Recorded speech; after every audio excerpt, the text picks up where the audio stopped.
Okay, welcome to this introductory video to databases. Okay, so first of all, what is a database? Database is anything that can store data.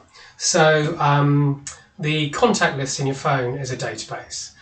Filing cabinet with employee records is a database. But we're going to be looking at electronic databases. So who has databases? So the government has databases. The government stores a lot of information on you and me. I've got a driving licence, so the DVLA has a record of when I got that, any speeding fines, points I might have, what vehicles I'm licensed to drive. The tax office, the HMRC, knows how much I earn, how much I earned last year, every year since I started working, since I turned 16 and I got my national insurance number. And it works out how much I need to pay in tax from that. Education. So if you're in school or college, then your school or college is holding information on you. It holds your name, your address, GCSE results, predicted grades, any special educational needs, anything along those lines. Businesses also hold information on you. So banks hold a lot of information. My bank knows how much I owe on my mortgage. Obviously my pay goes straight into it, so it knows how much I'm paid. They know how much I spend each month on, food and various items. Apple, Google, Android phones, those all store a lot of information on you. So my Android phone here, like many of you, I've got location turned on, and I've got a Gmail account, so Google knows where I live. It can trace who I live with. It can trace where I am at any time. It's also got access to all of my emails. I've also stored I've got Google Pay, so it knows my bank information. It knows where I spend money. So there's a lot of information on me Google's got there, and some people are quite uncomfortable with that. Clubs also store information. So if you ever went to Scouts, your Scout troop would have to keep your name, your emergency contact details, your date of birth, a lot of information on a database there. If you ever went to a Kung Fu club or something like that, or a youth club, they would have to hold information on you. And individuals hold information. Like I said, the contacts on your phone is a database. You're storing that information and it's about someone else. Okay? So databases are all around us. But what does a database look like? What is it made up of? Okay, so databases are fundamentally made out of tables. Okay. So a table is the building block of a database. And what I'm going to do here is just draw out the tables that you'd expect to see in a school or college. Okay, so first of all, you have to think, well, what does a school or college need information about? Well, it needs to know all about students. So you'd have a student table.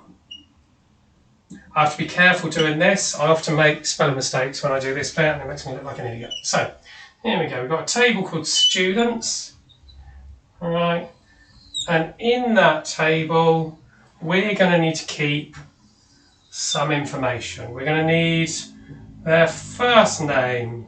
We're going to need to know their surname, address, phone number, previous exam results. If you're doing A-levels, then GCSE results, that sort of thing. Okay, so you'll have a table like that. Let's just get rid of that bit there. Okay. Right, you're also going to need information on your staff. Okay, this information is going to be very similar. You're going to have first name, surname, address, phone number. You might also include bank details in that one. Students don't get paid, obviously staff do. Maybe what they teach, maybe what room they teach in, that sort of information. You're also going to need a table telling you about parents. Okay, so if there's an emergency, how do we contact this student's parent? So in there you're going to need name, address, phone number, all of that sort of information. You're also going to need to link it and say this parent is the parent of this student. Okay. Now, in a database, we put in a couple of fake people. Let's say this person is called Dave Smith and he lives at 10 the High Street. And let's have, I don't know, Janet Smythe. Okay, so you can tell I'm not the world's most imaginative person. So Janet Smythe lives at, I don't know, 7 Hill Street. Okay, so in reality you'd have a database, could be thousands of entries. What we've got here, we've got 2 people and we call those records. So going across, the row is a record.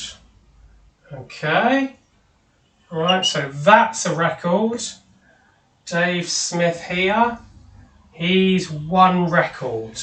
Okay, so the information about one entity, in this case it's a person.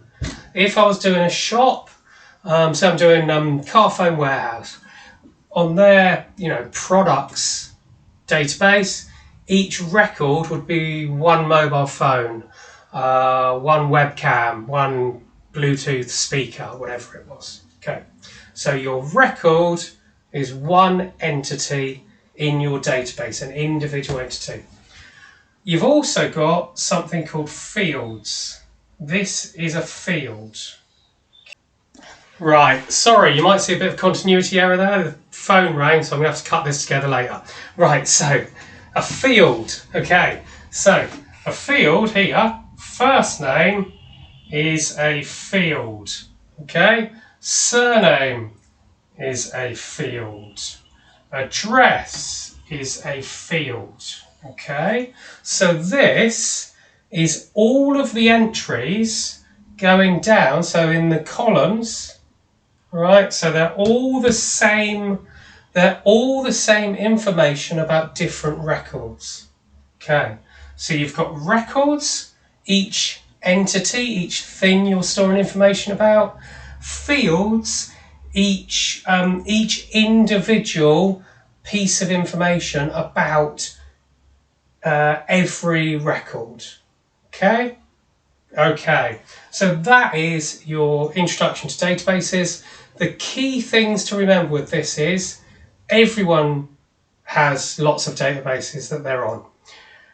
Every organisation stores databases.